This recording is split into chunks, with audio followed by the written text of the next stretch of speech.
বিসমিল্লাহির রহমানির রাহিম। সুপ্রিয় শিক্ষার্থীরা, আশা করি আল্লাহর অশেষ রহমতে তোমরা ভালো আছো, সুস্থ আছো, নিরাপদে আছো। আজকে অনলাইন ক্লাসের রুটিন অনুযায়ী আমি তোমাদের সাথে সংযুক্ত আছি। ফাহমিদা হোসাইন, প্রভাষক, ইসলামের ইতিহাস ও সংস্কৃতি বিভাগ। আমি আজকে ইসলামের ইতিহাস ও সংস্কৃতি বিষয়ে দ্বিতীয় পত্র নিয়ে তোমাদের সাথে আলোচনা করব। সেই দ্বিতীয় পত্রের যে টপিকসটা নিয়ে আজকে আমি তোমাদের সাথে আলোচনা করব সেটা হচ্ছে সম্রাট আকবর বা জালালউদ্দিন মোহাম্মদ আকবর, সেই আকবরের ধর্মনীতি। আমরা জানি যে ষোড়শ শতকে সম্রাট আকবরের যে জন্ম হয়, সেই ষোড়শ শতাব্দীটাই ছিল কিন্তু সংস্কারের যুগ। সম্রাট আকবর কিন্তু অর্ধ শতাব্দী কাল পর্যন্ত রাজত্ব করেন। সেই অর্ধ শতাব্দী কালে আমরা গত ক্লাসে দেখলাম যে তিনি তার রাজ্য জয়টা নিয়ে আমরা পড়াশোনা করেছিলাম এবং বিভিন্নভাবে যে তিনি তার কৈশোর জীবনকে পেরিয়ে কিভাবে ক্ষমতাকে, নিজের সিংহাসনকে তিনি প্রতিষ্ঠিত করেন সেটা নিয়ে আমরা আলোচনা করেছিলাম। তার বিভিন্ন সংস্কার আছে, তার মধ্যে প্রথমেই আমরা তার এই সংস্কারের মধ্যে অন্যতম হচ্ছে ধর্মনীতি। আমরা আজকে তার ধর্মনীতি নিয়ে আলোচনা করব। ভারতবর্ষে বিভিন্ন ধর্মাবলম্বীর লোক বসবাস করে, বা ভারতবর্ষ হচ্ছে বিভিন্ন ধর্মাবলম্বীর আবাসস্থল। এই জন্য কী করা বলা হয়েছিল, ভারতবর্ষকে নৃতত্ত্বের জাদুঘর। বিভিন্ন জাতি, বিভিন্ন ধর্মের আবাসস্থল ছিল এই ভারতবর্ষ। এই জন্য কিন্তু ভারতবর্ষ আমরা অনেক আগেই পড়েছি যে ভারতবর্ষ হচ্ছে একটা নৃতত্ত্বের জাদুঘর। সেই দিক থেকে এই ভারতীয় উপমহাদেশে বিভিন্ন ধর্মাবলম্বীর আবাসস্থল ছিল। সম্রাট আকবর মোগল সাম্রাজ্যকে সুদৃঢ় ভিত্তির উপর প্রতিষ্ঠা করার জন্য তিনি সকল ধর্মাবলম্বীর জনগণের সাহায্য ও সহযোগিতা একান্ত প্রয়োজন ছিল। তিনি মনে করেছিলেন যে কাউকে তিনি অসন্তুষ্ট রেখে বা কারো অসহযোগিতা নিয়ে তিনি কী করবেন, নিজে স্থায়ী হতে পারবেন না। নিজে স্থায়ী হবার জন্য এবং নিজে রাজ্যকে সুদৃঢ় একটা ভিত্তির উপর প্রতিষ্ঠা করার জন্য তিনি কী করেছিলেন, সমস্ত ধর্মাবলম্বীর লোকদের সাথে তিনি একটা সুসম্পর্ক বজায় রেখেছিলেন। সেই জন্য তিনি উপমহাদেশ সাম্প্রদায়িক সমস্যা সমাধানের জন্য বিভিন্ন ধর্মের সারসংক্ষেপ নিয়ে একটি ধর্মমত প্রচার করেন, যেটি ইতিহাসে বা যে ধর্মমতটির নাম দেন তিনি দ্বীন-ই ইলাহি।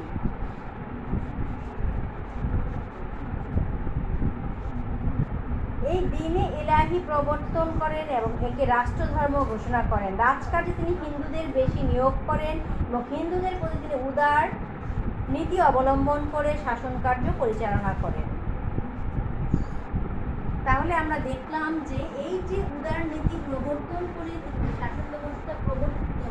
শাসন ব্যবস্থা কায়েম করেন, শাসন ব্যবস্থার অন্যতম দিকই হচ্ছে এই উদারনীতি। শাসন ব্যবস্থা সুপ্রতিষ্ঠিত করার অন্যতম দিকই হচ্ছে এই বিভিন্ন তার নীতি, বিভিন্ন তার সমঝোতার নীতি, সমন্বয় নীতি। ঠিক আছে। সম্রাট আকবর যে ষোড়শ শতাব্দীতে জন্মগ্রহণ করেন, সেই ষোড়শ শতাব্দীটা ছিল নবজাগরণ, সংস্কার, আবিষ্কার, বৈচিত্র্যময় সৃষ্টি, অনুসন্ধিৎসা, সংশয় এবং সন্দেহের যুগ। আর মহামতি আকবর ছিলেন এ যুগের একজন যোগোচিত মনোভাবের মূর্ত প্রতীক। শেরশাহের পর তিনি ভারতবর্ষের মোগল যুগের ইতিহাসে ধর্ম নিরপেক্ষ শাসন ব্যবস্থা প্রবর্তন করে দূরদর্শিতা ও বিচক্ষণতার পরিচয় রেখে যান। তিনি জাতি ধর্ম নির্বিশেষে সকল ভারতীয়দেরকে একত্রিত করার জন্য তিনি সকল ধর্মের সমন্বয় সাধনের উদ্দেশ্যেই তিনি এই দ্বীন-ই ইলাহি নামক এক ধর্মনীতি প্রবর্তন করেন। তাহলে তার এই ধর্মনীতি প্রবর্তনের কিছু কারণ ছিল। তার এই ধর্মনীতি প্রবর্তনের পিছনে কিছু কারণ বিদ্যমান ছিল। এই কারণগুলো যদি আমরা একটু পর্যালোচনা করি, দেখব যে তার প্রথম কারণটাই হচ্ছে যে বংশীয় এবং পারিবারিক প্রভাব। সম্রাট আকবরের পিতা বা পিতামহ তারা কেউই কিন্তু গোঁড়া মুসলমান ছিলেন না। তার মাতা হামিদা বানু নিজে ছিলেন একজন বিধর্ষী মহিলা এবং শিয়া মতাবলম্বী সম্প্রদায়ের একজন ব্যক্তি। আকবর বাল্যকাল হতেই মাতার উদারতা, পরম ধর্ম সহিষ্ণুতা এবং মানসিক উৎকর্ষ স্বাভাবিকভাবেই তাকে প্রভাবিত করেছিল। তার মানে হচ্ছে ছোটবেলা থেকে তার মায়ের কাছে ছিলেন, মায়ের যে উদারতা, মায়ের যে পর ধর্মের প্রতি সহিষ্ণুতা, এগুলি তাকে আকৃষ্ট করেছিল এবং এগুলির উপর ভিত্তি করে বা চিন্তা ভাবনা করে কিন্তু তিনি কী করেছেন, এই প্রভাবের উপর প্রভাবান্বিত হয়েই তিনি নতুন ধর্মমত প্রচার করতে পেরেছিলেন। তারপর হচ্ছে গৃহ শিক্ষকের প্রভাব। আকবরের গৃহশিক্ষক ছিল, আমরা গত ক্লাসে আমরা জেনেছি তার গৃহশিক্ষক বা তার অভিভাবক ছিলেন হচ্ছে আব্দুল লতিফ। ঠিক আছে, ওনার গৃহশিক্ষক ছিলেন, তার নাম হচ্ছে আব্দুল লতিফ, আর অভিভাবক ছিলেন হচ্ছে বৈরাম খান।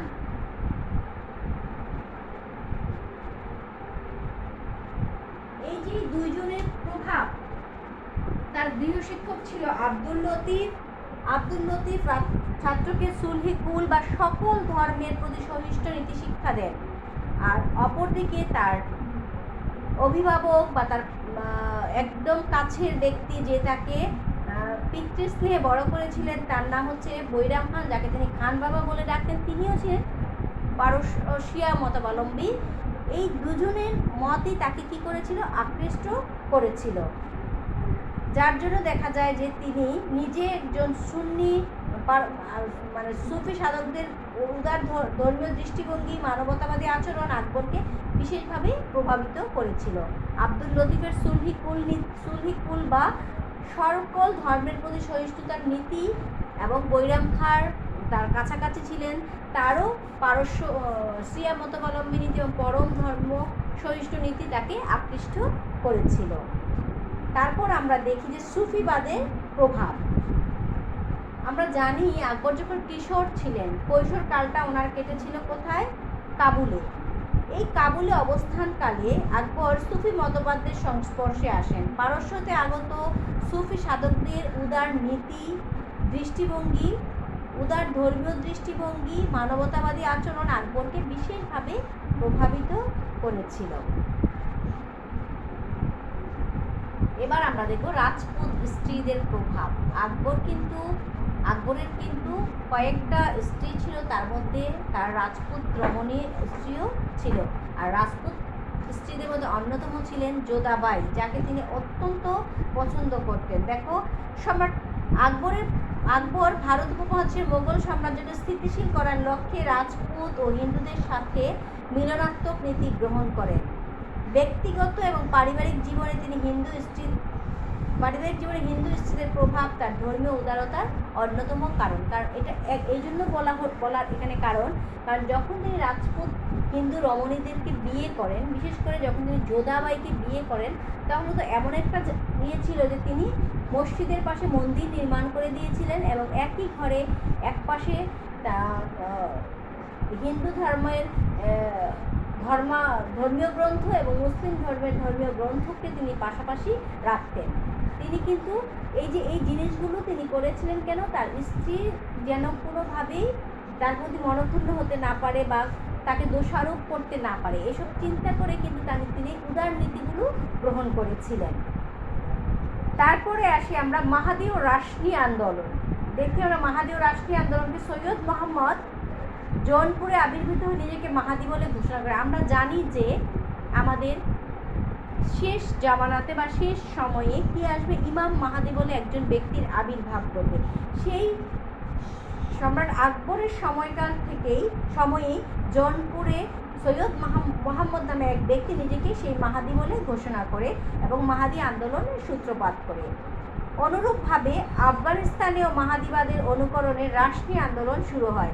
মাহাদি ও রাষ্ট্রীয় আন্দোলন প্রভাবিত হয়ে আকবর তাদের মতো একটি ধর্মমত প্রচারে উদ্বুদ্ধ হয়ে ওঠেন। তিনি মনে করলেন যে এখন যখন মাহাদি আসছে, সেই মাহাদি এসে সে মাহাদিকে অনুসরণ করে অনেকে মাহাদি আন্দোলন শুরু করেছে এবং আফগানিস্তানে নতুন করে রাষ্ট্রীয় আন্দোলন শুরু হচ্ছে। তিনিও তাহলে এই নতুন কিছু করার জন্য বা তাদের আন্দোলনে উদ্বুদ্ধ হয়েই তিনি কী করেছিলেন, এই ধর্মমত প্রচার করার জন্য প্রভাবিত হয়েছিলেন।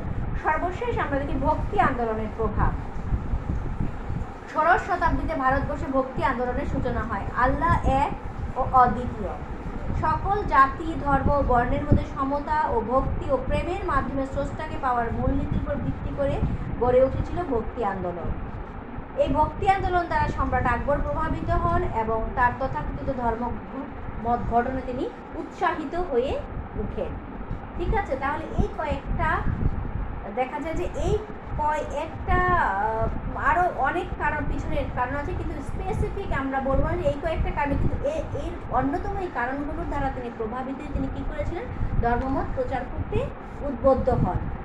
সম্রাট আকবরের এই ধর্ম নীতিটা যে তিনি করেন, প্রচার করেন বা উৎসাহিত গঠন করেন, সেই ধর্মনীতির এই ক্রমবিকাশটাকে আমরা তিনটা স্তরে বিভক্ত করতে পারি।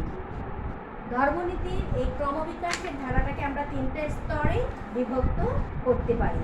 এই তিনটা স্তর হচ্ছে প্রথম স্তর, দ্বিতীয় স্তর, তৃতীয় স্তর। প্রথম স্তরটা হচ্ছে সম্রাট আকবরের কৈশোর থেকে, মানে 1556 থেকে 1574 খ্রিস্টাব্দ পর্যন্ত।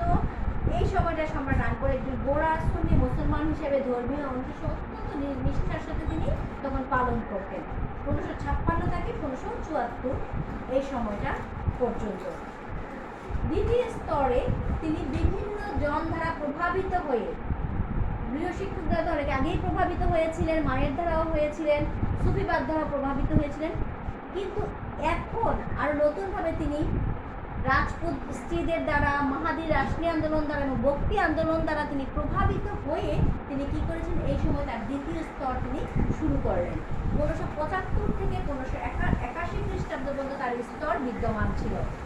এই স্তরে তিনি কী করেছেন দেখো, ফতেপুর স্বীকৃতি ইবাদতখানা প্রতিষ্ঠা করে তথা বিভিন্ন ধর্মের ধর্মগুরুদেরকে তিনি আমন্ত্রণ করেন এবং তাদের ধর্মীয় বিষয়বস্তু অত্যন্ত মনোযোগ সহকারে তিনি শ্রবণ করেন এবং সর্বধর্ম সারগ্রহী হয়ে ওঠেন। তাহলে এই সময় তিনি কোথায়, ফতেপুর সিক্রি, এখনো যেটা আছে আমরা নাম শুনি, এই ফতেপুর সিক্রিতে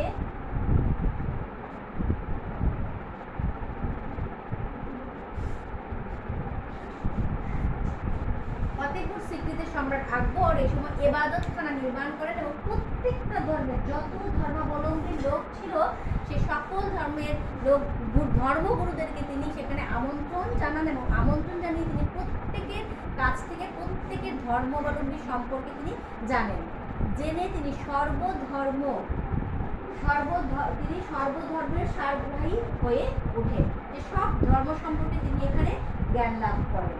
তার তৃতীয় স্তর বিদ্যমান ছিল 1582 থেকে 1605 খ্রিস্টাব্দ পর্যন্ত, তার মৃত্যুর আগ পর্যন্ত। এই সময় আকবরের ধর্মমতের তৃতীয় স্তর বিদ্যমান ছিল।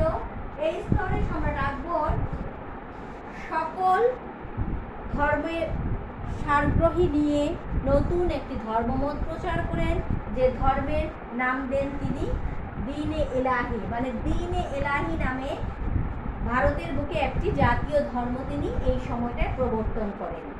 এর সম্পর্কে ঈশ্বরী প্রসাদ বলেন, সকল ধর্মের উৎকৃষ্ট নীতিমালার সমন্বয়ে গঠিত একটি সর্বেশ্বরবাদী ধর্ম হচ্ছে দ্বীন-এ ইলাহি। তাহলে তিনি কি করলেন, আমরা দেখলাম প্রথম স্তরে তিনি একজন গোঁড়া মুসলমান ছিলেন, দ্বিতীয় স্তরে তিনি ফতেপুর স্বীকৃতি ইবাদতখানা নির্মাণ করেন, এখানে তিনি সকল ধর্মের ধর্মগুরুদেরকে নিয়ে তিনি তাদের ধর্মগ্রন্থের সারবস্তু শোনেন এবং নিজেই একটু সারগ্রহী হয়ে ওঠেন।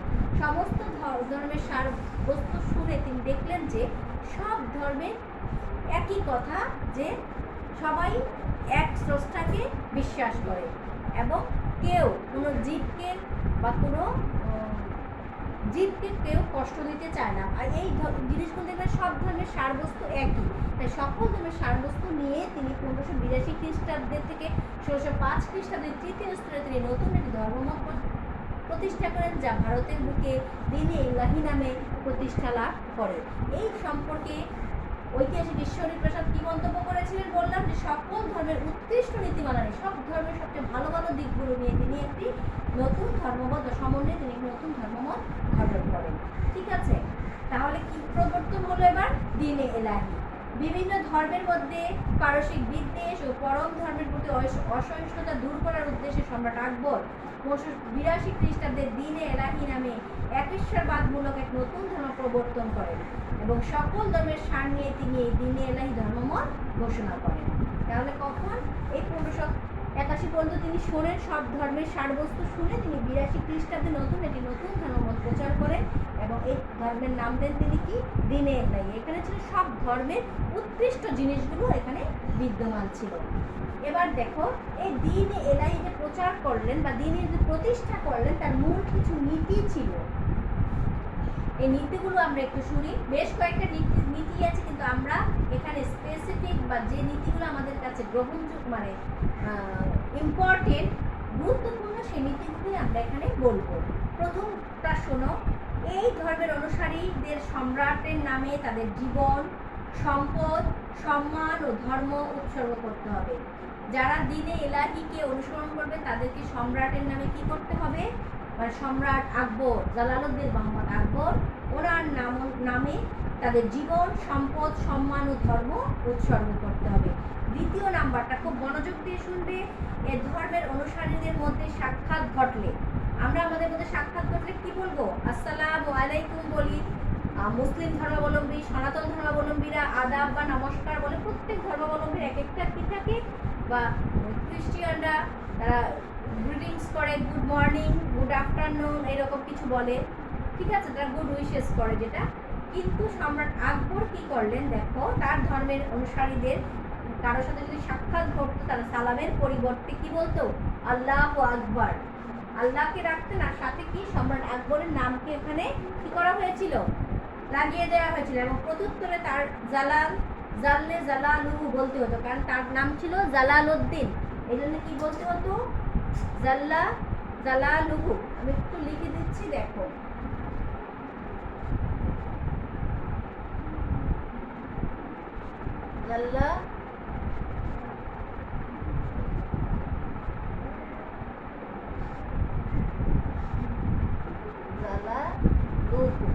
ঠিক আছে, আমরা যেমন বলি ওয়ালাইকুম আসসালাম, তার পরিবর্তে অথবা আদাব যেটাই হোক, তার কিন্তু তার অনুসারীদেরকে তার সাথে দেখা হলে কি বলতে হতো? আল্লাহু আকবার। এবং প্রত্যুত্তরে বলতে হতো জালালুহু।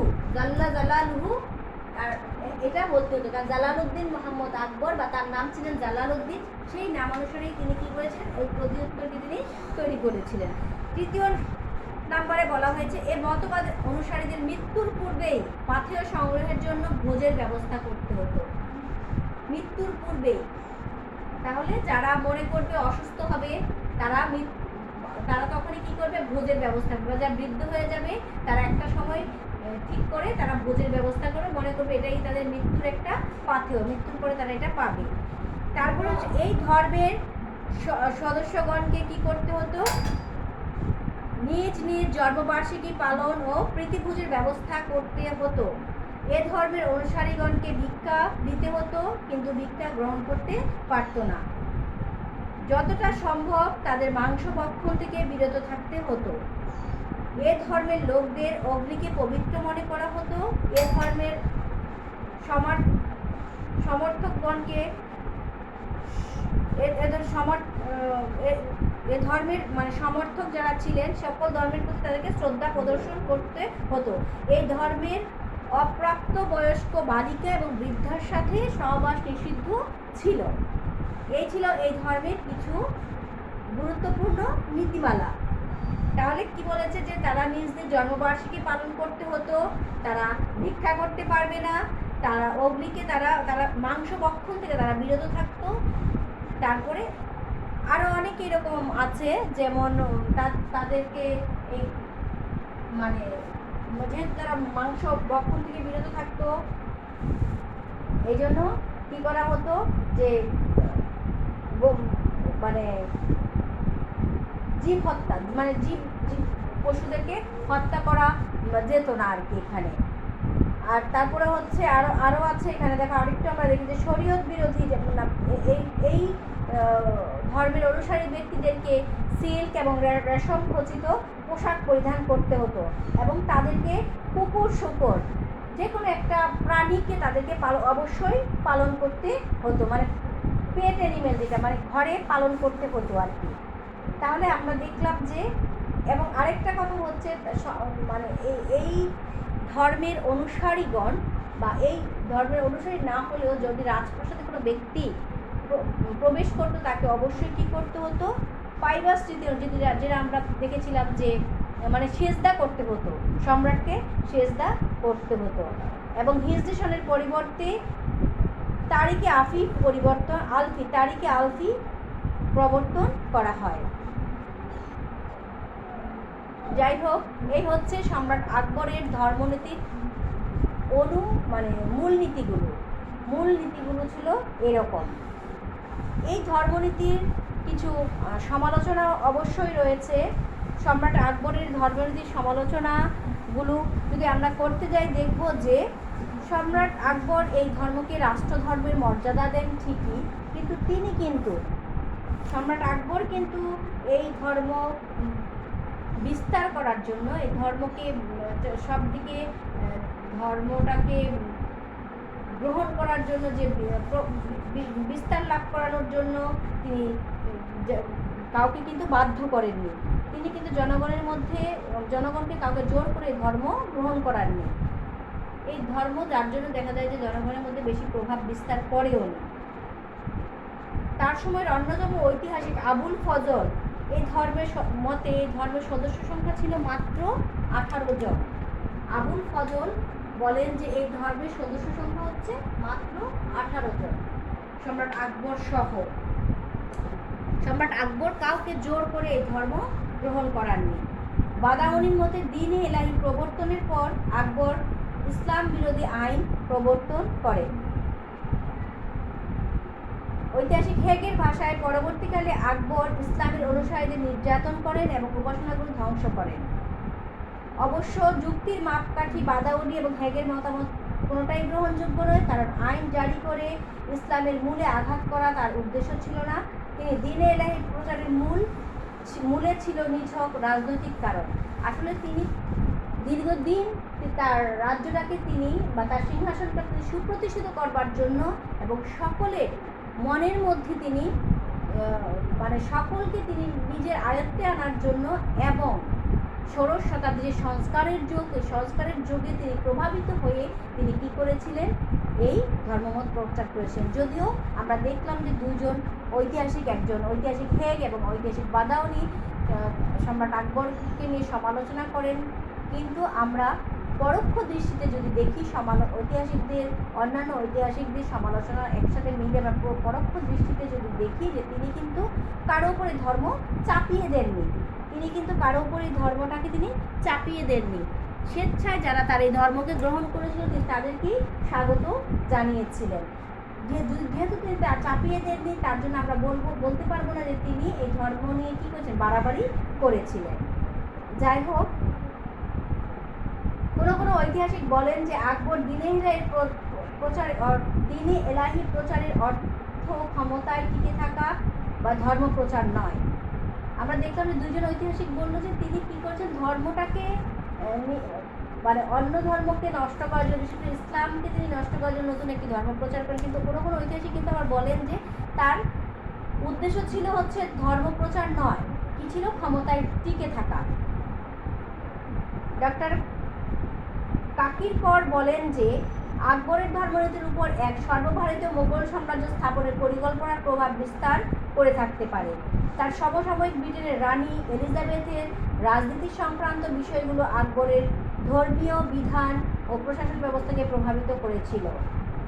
দ্বীন ইলাহি জনগণের মধ্যে তেমন আলোড়ন সৃষ্টি করতে পারেনি। ঐতিহাসিক আবুল ফজলের মধ্যে আমরা বলেছি যে এর সংখ্যা ছিল মাত্র 18 জন।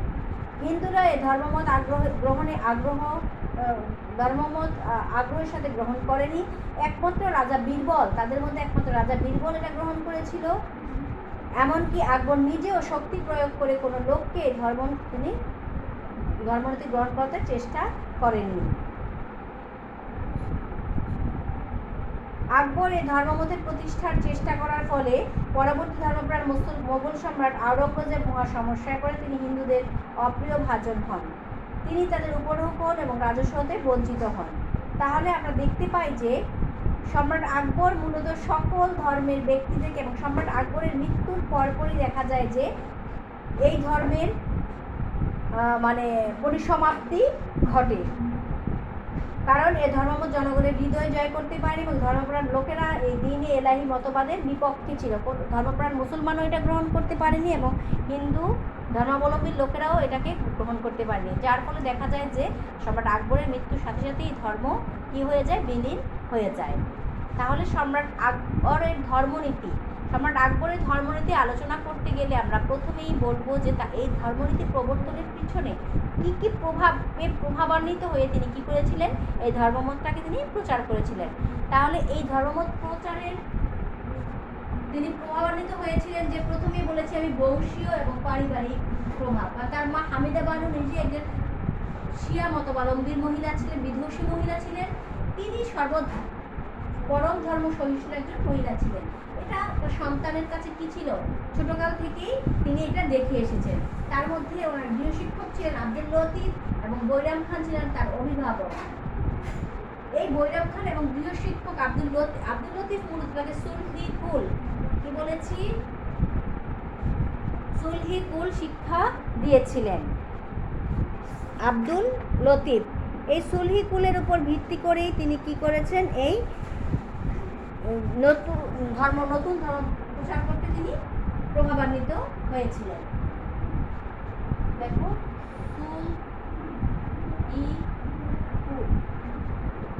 এটা হচ্ছে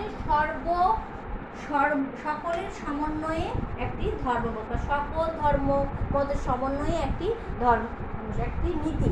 এই সুলহিকুল নীতি কি করেছিল, সম্রাট আকবরের উপর বেশি প্রভাব বিস্তার করেছিল। তাছাড়া তিনি যখন আফগানিস্তানের কাবুলে বসবাস করতেন, সেইখানে সুফি সাধকরা ছিল, তাদের যে উদারনীতি, সেই উদারনীতির প্রভাব তাকে প্রভাবান্বিত করেছিল। পরবর্তীতে তার রাজপুত স্ত্রীদের প্রভাবেও তিনি কী করেছিলেন, ধর্মনীতি প্রচার করতে উদ্বুদ্ধ হন এবং সে সময় সৈয়দপুরের মোহাম্মদ এবং তিনি মাহাদি আন্দোলন করেন এবং কাবুলের রাষ্ট্রীয় আন্দোলন তাকে প্রভাবান্বিত করেছিল। আর এক আল্লাহর উপর ভক্তি রেখে কি করেছিল যে আল্লাহ এক এবং অদ্বিতীয় এবং সকল জাতি ধর্ম বর্ণের মধ্যে সমতা ও ভক্তি প্রেমের মাধ্যমে স্রষ্টাকে পাওয়া যায়।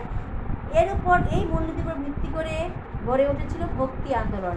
এই ভক্তি আন্দোলন সম্রাট আকবরকে কী করেছিল, নতুন ধর্মমত গ্রহণে বা গঠনে উৎসাহিত করেছিল। এই কয়েকটি বিশেষ কারণে তিনি উদ্বুদ্ধ হয়ে কী করেছিলেন, ধর্মমত গ্রহণের জন্য তিনি উদ্বুদ্ধ হন। তার এই ধর্মনীতির ক্রমবিন্যাসটাকে আমরা 3টে স্তরে বিভক্ত করেছিলাম, প্রথম স্তর, দ্বিতীয় স্তর এবং তৃতীয় স্তর। তৃতীয় স্তরে তিনি পুরোপুরিভাবে তার এই ধর্মমতটা গ্রহণ করেন এবং তিনি ধর্মমত প্রচার কার্য শুরু করেন। এবং তার এই যে 1582 খ্রিস্টাব্দে তিনি যে 1575 থেকে 81 খ্রিস্টাব্দ পর্যন্ত ফতেপুর সিক্রিতে ইবাদতখানা নির্মাণ করে তিনি কী করেছিলেন, তিনি ধ্যানে মগ্ন থাকেন এবং সকল ধর্মগুরুদের কাছ থেকে তিনি সকল ধর্মের শোনেন এবং সকল ধর্মের সারবস্তু তিনি গ্রহণ করে তিনি সারগ্রাহী হয়ে ওঠেন। পরবর্তীতে তিনি সকল ধর্মের সারবস্তু নিয়ে 1582 খ্রিস্টাব্দে তিনি যে ভারতের বুকে নতুন ধর্মমত প্রচার করেন বা প্রতিষ্ঠা করেন, সেটাই দ্বীন-ই এলাহী নামে পরিচিত। এই দ্বীন-ই এলাহীর কিছু মূলনীতি ছিল, সেই মূলনীতিগুলো আমরা বলেছি। মূলনীতিগুলো যেমন হচ্ছে স্পেসিফিক, যে আমরা একজনের সাথে সাক্ষাৎ ঘটলে আমরা যে গ্রিটিংস করি, সেই গ্রিটিংয়ের সময় কি বলতে হবে, আল্লাহু আকবার, এবং প্রত্যুত্তরে বলতে হবে জাল্লে জালালুহু। তারপরে তাদেরকে মৃত্যুর পূর্বে কি ভোজের ব্যবস্থা করতে হবে, সিল্ক রেশম খচিত পোশাক পরতে হবে, কুকুর শুকরকে পালন করতে হবে, জন্মবার্ষিকী পালন করতে হবে এবং অবশ্যই মাংস ভক্ষণ থেকে বিরত থাকতে হবে। অনেক ঐতিহাসিক সম্রাট আকবরের এই দ্বীন-ই এলাহীকে সমালোচনা করেন। ঐতিহাসিক বাদাউনি এবং ঐতিহাসিক হেগে তার সমালোচনা করে বলেন যে তিনি কি করেছেন, তিনি আকবর ইসলামের অনুসারী নির্যাতনের উপাসনাগুলো ধ্বংস করে। এবং ঐতিহাসিক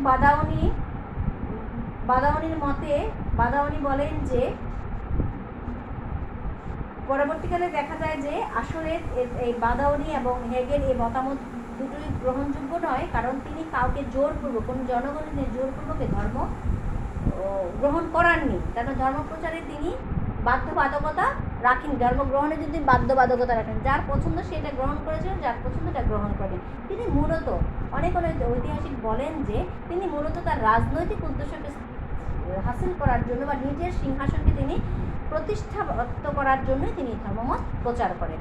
এই মহান ব্যক্তি 1605 খ্রিস্টাব্দে মহান শাসক, মহান সম্রাট অর্ধ শতাব্দীকাল পর্যন্ত রাজত্ব করে 1605 খ্রিস্টাব্দে মারা যান। তার মৃত্যুর সাথে সাথে এই দিনে এলাহির পরিসমাপ্তি ঘটে। তোমরা বাসায় এই লেকচারটা শুনবে এবং বাসায় বইটা মধ্যে খুব সুন্দর করে দেয়া আছে। বইয়ের মধ্যে তোমরা আরও অনেক কারণ পাবে। অত কিছু না শুনে আমি যে কারণগুলো দেখিয়েছি এগুলোই একটু পড়বে এবং খুব ভালো করে তোমরা যদি 2 বার রিডিং করো, আমার ধারণা যেটা তোমাদের আয়ত্তে চলে আসবে। তোমরা খুব ভালো করে বাসায় পড়বে এবং বাসায় স্বাস্থ্যবিধি মেনে অবস্থান করবে, এই আশাবাদ ব্যক্ত করে আমি আমার ক্লাস আজকের মতো এখানেই শেষ করছি। সবাই ভালো থাকবে। হ্যাঁ, থ্যাংক ইউ অল।